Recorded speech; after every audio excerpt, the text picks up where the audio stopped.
Hello and welcome back to Dream, Declare, Deliver, designing the life of your dreams with Candace Sogren and my dear friend, Kris Garrell. We are here not only as friends, but also as co-authors of the book Typhoon Honey, The Only Way Out is Through. And we were just having a conversation before recording today about the importance of daring. And we would be remiss in talking about dream, declare, deliver if we didn't talk about what it means to dare, and what it means to recognize your boundaries and then push through them. And so we're going to have a conversation about that today, about what that looks like, and about what it means to dare, and how to do it.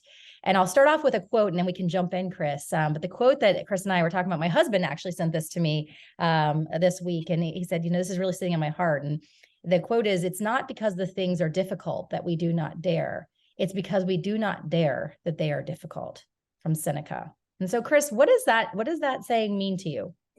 So much. I mean, there's so many things to unpack there. The first thing that occurs to me is, what holds me in place is my fear. When I did a really thorough analysis of who I am and why I do what I do, and I'm working on another book called Learning to Feel, the thing that I noticed was how fear-based I was, and I'd always gone through life, I'm a big man. I'm 6'3", 220. And I always thought, I don't fear anything. I used to play rugby in New York City in Central Park at nighttime and walk home, through Central Park, like I don't have any fears. But when I did that deep analysis, very manly. Very manly. Yeah. But when I did that analysis, when I peeled back and looked at all those layers, what was driving me and what was really being projected as not having fear was that I was so fear-based. And so the first thing that strikes me about Seneca's quote is that, I have to step into that fear. I have to have the guts to face what's scary. And it's not that life is scary that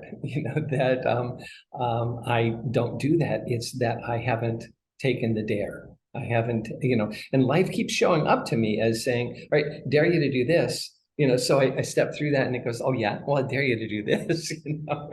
And so it is about daring, what Brené Brown calls daring greatly, really stepping into that. I guess that's my first reaction to it. But there's so many things that you can pull out of that quote, though. What shows up for you? I think that something you said that I was just reading a children's book to my son this week called Grasper, and in this children's book, there's a crab that molts and loses a shell, and his friends all say, "Well, while you're soft, don't go outside the rocks because it's unsafe." And he does, and he goes outside the rocks and he meets a giant crab, and he says, "How'd you get to be so giant?" And the crab said, "Because I went outside the rocks." And he said, "Well, my friends have molted many times and they're still small." He said, "Well, if you stay in your safe place, you'll always stay small."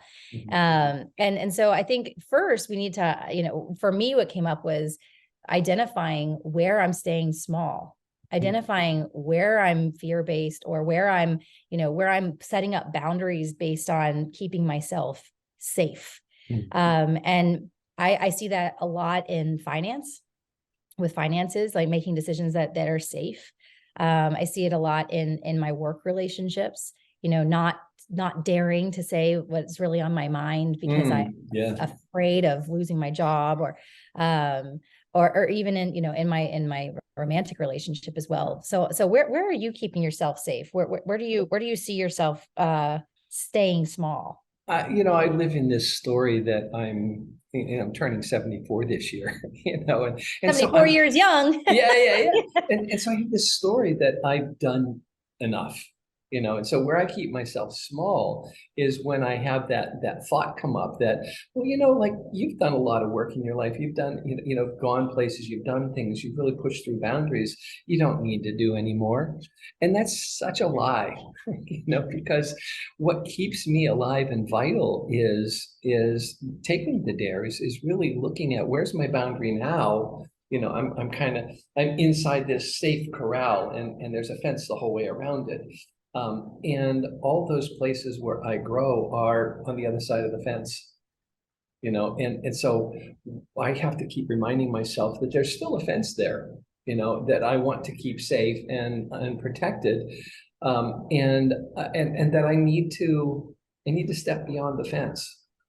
So when things come up that challenge me, my first reaction is, oh, I've done enough work, and then my second reaction is, no, that's not the truth.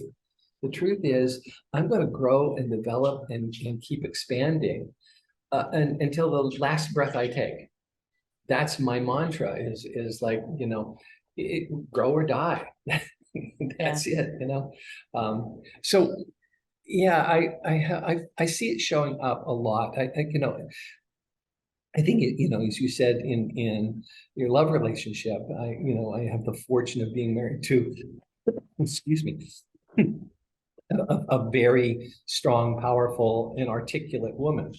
And she challenges me to be my greatest, to be the best I can be at all points. I'm going to sneeze.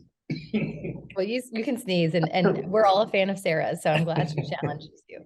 And it's interesting. Like, I actually was just thinking about daring is not always doing. And you mentioned, like, I'm retired, and so I'm saying I've done enough work, and so pushing yourself is potentially still taking that additional step.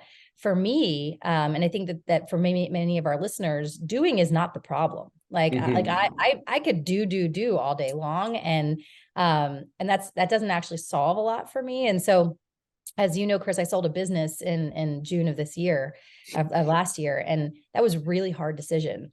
Because it for me, at first, I had a story about failure, that like selling the business or merging the business with another company would be a failure. And then I realized that by doing so much, like constantly doing, every hour of my day was filled between a full-time job and a business I was running, that my family was suffering. My son wasn't getting attention that he really needed. And so for me, actually, like, pulling back, slowing down, taking a breath, that's daring by itself, because as a doer, I think a lot of people I know, we tend to fill our time because of fear of intimacy, because we don't have very close, deep relationships. And so I was doing constantly, and it's because I didn't know how to necessarily be a full-time loving mom and wife. So daring could mean surrender. It could mean letting go. There was you had a quote, Kris, that I thought would be helpful for this conversation today, with the lessons that are tied to the different challenge. But before I move on to that, it's and I just lost the thought I had, but you were talking about how we fill our time with action all the time, and I have to remind myself that that's a defense mechanism that I use. That when I find myself in do, I'm really trying to fill my time. I'm actually doing that on purpose as a defense mechanism, to not have to go inward and to go deep, and really think, well, why am I so filled with action and results orientation? Because I think it's an addictive process. We can say, at least, instead of doing the hard work, instead of, at least stepping forward and taking the dare, I fill my time with actions and results, and I can point to them and say, look, see, I did all this, I got that and that and that done. Yeah, I didn't get to the real important thing, but I got a lot of stuff done. And so I look at the world as a teacher, and that these challenges, these dares that I think the world shows up to us with, are lessons in growing and how to learn. And so everything that I experience is an opportunity for me to learn something. And the quote that I was talking about earlier, it goes like this: anything that annoys you is teaching you patience. Anyone who abandons you is teaching you how to stand on your own 2 feet. Anything that angers you is teaching you forgiveness and compassion. Boy, that's a big one for me. Anything that has power over you is teaching you how to take your power back. Anything that you hate is teaching you unconditional love. Anything that you fear is teaching you courage and how to overcome your fear. And anything you can't control, another big one for me, is teaching me how to let go. And, you know, in all of those lessons, in all of those dares, you know, from the universe, you know, I find you know, what the lesson is inside of that. And so if I approach it like, oh man, this is challenging, you know, it's hard. And remember the Seneca quote, you know, it's not hard because it's a challenge to me. It's a challenge to me because I haven't taken the dare. And so you know, for me, it's looking at, okay, where's the lesson in this? You know, what is it that I get to learn? You know, I'm on vacation. I should tell everybody I'm on vacation. You should show your beautiful I view. wish I could. It's very bright out there. But I am. We can see it. We can see yeah. it. Beautiful. Yeah. So I'm in Colombia, South America, in a Caribbean kind of resort area called Santa Marta. Getting here was fraught with challenges. I mean, and I'm here with my brother, and he's just a very, you know, level-headed, kind of easygoing guy, and so as we, you know, had one challenge after another, it took, you know, an hour to get through customs, another hour to get the car rental, you know, squared away, and, you know, all that kind of stuff. And then getting here, there are only main roads, like, you know, divided highway. Anything that's not the divided highway is dirt, you know. And so we got off on these side roads, and we're just, you know, anybody else would be, I think, be frustrated, and the anger would start building up, and we were just laughing and saying, you know, like, oh, this is a challenge, you know, this is fun, you know, like, what are we learning here? You know, we're learning, you know, where the real people live here. Mhm. You know, it's not in this beautiful condo, it's actually down there on the streets, and, you know, the dirt roads and stuff. And so yesterday we went out and we explored the back roads, and, you know, the side streets in the village, in Santa Marta, and it just was delightful to see families, you know, together, and to see the culture here is very friendly and family oriented. And yes, there's violence in Bogota and things like that, but we wouldn't have gotten to see that if we didn't take the dare that we saw thrown in front of us, you know, the day we arrived. And so, you know, when you take on that orientation of, you know, what's the lesson inside the dare? You know, what am I learning here? You know, things show up that are just totally beautiful and unexpected. And you know, the lesson in that was, you know, experience the people again.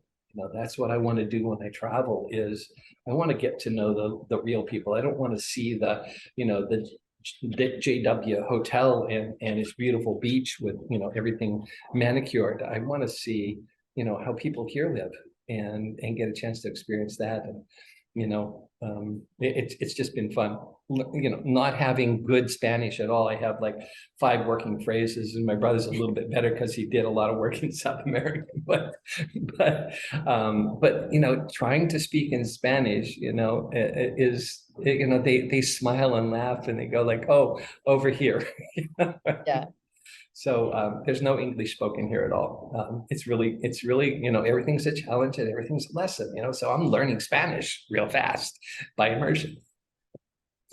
And I think one of the things that we like to give exercises and homework. And so one of the things that I would have offer as an exercise on during this call is to really, or this conversation, is to really write down where you are challenged, or where you have been in the last week. We have that, this comes up a lot, but and for me, that often happens with interpersonal relationships, and recognize, okay, where am I running up against a boundary, either one that I set myself or someone else, right? Yeah. And usually I know my boundaries when I look around at the people in my life, and where is there an opportunity for me to do something that makes me uncomfortable? I was telling you that I was just in Florida with my son and visiting my mom and my stepdad, and it was a very tense trip. It was a very tense trip for Ivor and and I couldn't understand why. I could tell that there was on edge. There was edge between myself and my stepfather, and he just seemed really unhappy that we were there. And I talked about it with my mom, and I not only was I struggling, but Ivor, as a 3-year-old, was really having a tough time. He was having temper tantrums, and he rarely has temper tantrums, and he was biting and kicking, and it's behavior that I'm really like unaccustomed to with him. And we had a full-on meltdown on day 3 of our day 4 trip. And I talked to my husband about it, and I said, I think that there's tension with my stepdad, and I think that Ivor is telling me, hey, there's tension here, fix it. Like, I don't like the situation, and I don't want Ivor to come to Florida every time and not be happy and not want to come. And so I said, okay, the opportunity is to have a hard conversation with my stepdad. Like we aren't warm and fuzzy.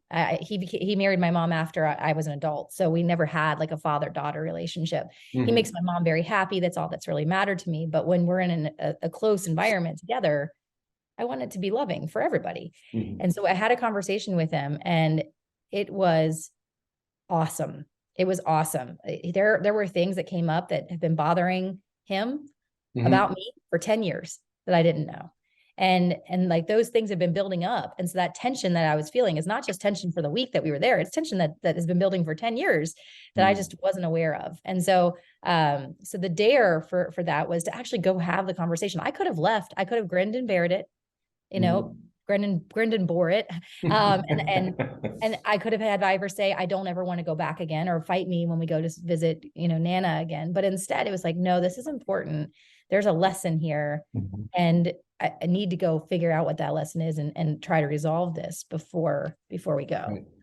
So what you did was you experienced the border, the fence, the edge of where your comfort zone was, and you stepped beyond that. So if we go back to, like the exercise that we're talking about here is, think of it as like a wheel, a bicycle wheel with spokes on it. And each one of those spokes is a situation or a relationship or, work or, whatever. Try not to be so general, like saying relationships, but say the relationship with my spouse, the relationship with my family, the relationship with my coworkers, so each one of those is a spoke, and try to identify where that edge is. What's the boundary of the comfort? I'm okay up to here. I have a relative who I'm fairly progressive in my thought, and he's very, very conservative, and other things that go along with that package. And so, we have a relationship that often is, has a boundary of, we don't talk about that here. We like in order to agree to be friends and friendly and in family gatherings, we just don't talk politics. And when I identify where that boundary is, what I did then with my brother-in-law was I said, we have more in common than we have disagreements on. Let's start with what we both, agree with, and let's talk about how we can talk. I want to know why you're a really smart man, why you believe what you believe. And maybe in my listening to that, I can find places where we can connect. Very uncomfortable because it was so charged. I mean, he gets so upset that the veins stick out on his neck when, it's like, and he starts shaking. And so the boundary there was really one boundary of listening. It was really, am I willing to listen to some conservative, hate-filled, and there is a lot of anger in him. I'm willing to listen to that and say, wow, I hear the anger. Nobody listens to you, do they? And it took his tension all the way down, to a level where we could have a really good conversation. So, with each of these spokes on the wheel, your career, your current job, your, like your relationships and so on, your spirituality, your gender, things like, I'm male, and there's a lot about toxic masculinity in the current literature that's out there and stuff. And I experienced all that growing up. And that's a constant evolution for me to learn more, to practice more about what it means to be a man and to be masculine in 2023. It's interesting. You said a couple things that really triggered me. So let's talk about it. Yeah, The right. first is that, oftentimes the answer to being daring is listening. It's not doing something. It's actually like, okay, what is the lesson in this for me? Let me go listen. Because, with Charlie, my stepdad, it was listening to him, because Yeah. I left his house when he first married my mom. They made dinner and I left. And I didn't tell him why I was leaving. And he just saw it as like, wow, that was super disrespectful. And that's something that he held on to for 10 years. I never gave him an opportunity to tell me about it. I never asked him why there was tension in our relationship. And I never just sat and was quiet afterwards. I just kept filling my own story about why things weren't working. And I was like, I don't need a dad. He loves my mom. That's all that matters. And I always kept him at arm's length. When in reality, there were things that he was very, hurt by, was feeling protective of my mom about, and I never gave him an opportunity. So I think that listening by itself is daring. Because oftentimes, even when I'm in an argument with Andrew, I'll say, okay, I'm going to walk away now. And it's because I don't want to listen anymore. And so the real dare in that is like, Candace, just shut your mouth and just listen, because clearly there's something that there's a lesson that you need to hear. And then the second thing that I just heard you talk about was in modern masculinity, and you mentioned toxic masculinity, and Andrew and I were just talking about that. There was a podcast that recently came out talking about Andrew Tate and the stuff that he puts out there into the universe, and what men hear when he's talking, and essentially, about women needing their place, and about, that just extreme machismo. And the reason for it is that, a lot of men, back in my mom's generation or earlier generations, as long as a man could provide money, he was good. He'd find a wife, he had respect in the community, as long as he could provide money. But now that women can provide for themselves and make their own money, a man actually has to be interesting, and he has to have other skills and the ability to converse, and the money that a man makes now isn't as valuable as it once was, because there's more people making money now. And so there's not as much of a dichotomy between the man and the woman. And so that's the reason for it. And so, the answer, when you're up against it, if you're there's a lot of young men who are struggling to make money. They're struggling to meet women. They don't have, success in their minds, and they're angry about it. Right. And I think that's a real opportunity, one, for me as a woman, to listen. And one for me as a man to listen. Right. Yeah. And for, in any conversations I've had with Andrew, oftentimes it's around that. It's around this isn't the life that my mom and dad had. This isn't, I should be making more money than you, Candace. And, there's all of these things that we're both up against, because I feel why should I make less money than my husband? That doesn't make sense. Right. But we're often up against that in our relationship. It's really funny that you crossed into this territory, because just before I got on the call, I got an email from a friend of mine, a business psychologist, who said she's writing an article on the mistreatment of girls in athletics. And what her question to me was, what do the boys learn about that? And are there any bullet points that I could give her from my work in men's work? And it's really funny, because there's such a message. First off, seeing the mistreatment of girls in athletics, boys are learning a bad lesson about how to treat girls. But secondly, there's this subtle undercurrent of I don't want to be girly because I'll get mistreated too. So there's this whole, undercurrent of machismo that they have to be tough and strong, and it I think it accentuates or amplifies the whole violence and mistreatment and that toxicity that we were talking about. And to bring us back to the theme, where's the dare, where's the challenge that boys and men have to learn that the way we're treated in athletics is not right. We often show in motivational seminars. There's a really great scene from Meeting the Titans, or meeting the I think it was I think it's meeting the Giants. No, Meeting the Giants. And it's called the death crawl, and it's like the coach is down there on the ground and he says, give me one more step, keep on going. But on some level, that's an extremely abusive situation that he's put that player in, and demanding more and more and more of him. We learned that. I learned that. And the dare for me is, how can I be a strong, powerful man and not that? Not that coach, not that player, but really take my strength and use it to heal the world, and use it to heal relationships, and to teach boys and men how to be with girls and women. And I get to do that with my own son. So yeah. I think there's so much, and like I said, I see everything as a teaching opportunity, as a lesson for me to learn.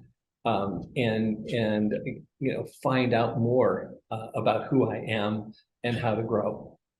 So I have a question for you, Kris, and I want us to kind of close with, what happens when you take on the challenge? What happens when you do the uncomfortable thing? And what happens when you don't? So let's just take on the modern masculinity and toxic masculinity topic. So what is a challenge before you as a modern man that you have an opportunity to take on? What happens if you take it on, and what happens if you don't? Wow. You can tell that these are not rehearsed questions, but I'm definitely not throwing you a softball. So no. To unpack that question. So what happens if I don't take that challenge is, on one level, I stay safe, and on that same level, nothing improves.